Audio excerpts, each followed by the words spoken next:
Michigan gubernatorial candidate Ryan Kelley arrested by the FBI this morning at his home in Allendale. And we're told he's facing charges in connection to the January 6th insurrection at the U.S. Capitol. Max Goldwasser has been following this story for us today. He is live in the newsroom with more info on this big development, Max. Yeah, Janice and Doug, the FBI started receiving tips about Kelley's apparent involvement in the insurrection back on January 16th, 2021. Of course, that is just 10 days after it happened.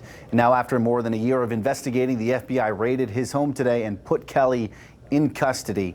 So now Kelley faces 4 federal misdemeanor charges. Earlier today, you could see him leaving the U.S. District Court in downtown Grand Rapids. He had a smile on his face. He's going to kiss his wife here in a minute. He seemed very happy at that moment. His arraignment was at 2:30. Didn't last very long, though. He was released on his own recognizance earlier today, meaning he didn't have to post any bail. He walked out with his family, hugging people in the crowd, a great deal of supporters who were there to see him. Now, he wouldn't speak with the media about his arrest, but when I asked him about all the supporters who were there to see him, he said, "God bless America." And at one point, he even yelled out, "Michigan's next governor," which would indicate that he does not plan to end his campaign for governor despite today's arrest. And speaking of that, here are the charges that Kelley is facing. There are 4 of them. Knowingly entering or remaining in any restricted building or grounds without lawful authority, disorderly and disruptive conduct in a restricted building or grounds, knowingly engage in any act of physical violence against press or property in any restricted building or grounds, and then finally willfully injure or commit any depredation against any property of the United States. Each of these comes with a maximum prison sentence of 1 year, but I'm told that they can be served concurrently, so at the same time. Michigan GOP Chairman Ron Weiser sending out this statement today, saying that Democrats are weaponizing our justice system in an unprecedented way against their political opponents. We are not a third world nation. Law and order are the bedrock of our democracy, but justice is not served when it is driven by a political agenda.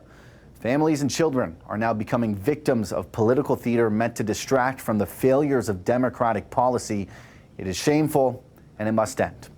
I did speak with a law professor at Western Michigan University who tells me that he believes the FBI and Department of Justice are doing the right thing and should in fact move forward with arresting and charging people like Kelley for the insurrection. This was an attack on our temple of democracy. The U.S. Capitol is where our elected representatives, both the Senate and the House, reside, where are those individuals that we have entrusted to act on our behalf in Washington do their business. And they were doing so. They were engaged in certifying the Electoral College process at the very moment of this attack, which goes to the other part, which is that this was not just an attack on the building, it was an attack on the democratic process that we all cherish and hold dear. So yes, even if it was misdemeanor charges, I think that those individuals who were involved have to be held responsible. And remember, this all started, of course, earlier this morning when the FBI raided his home. These are some images and videos sent to us by a viewer who watched it all happen. They were there when this was going on.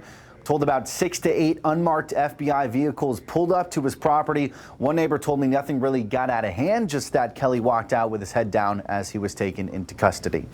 Kelley himself has previously stated that he never entered the Capitol and never took part in any forceful acts that day. However, as you can see here, the FBI sent out a statement of facts that outline Kelley's connection to those riots.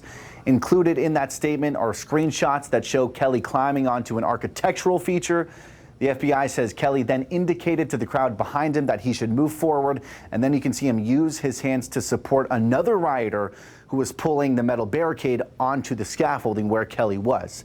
We do have the full statement of facts in the online version of the story right now on fox17online.com if you do want to see it. And like I said, it looks like today's arrest will not affect his campaign. He made it seem very clear that he will continue his run for governor.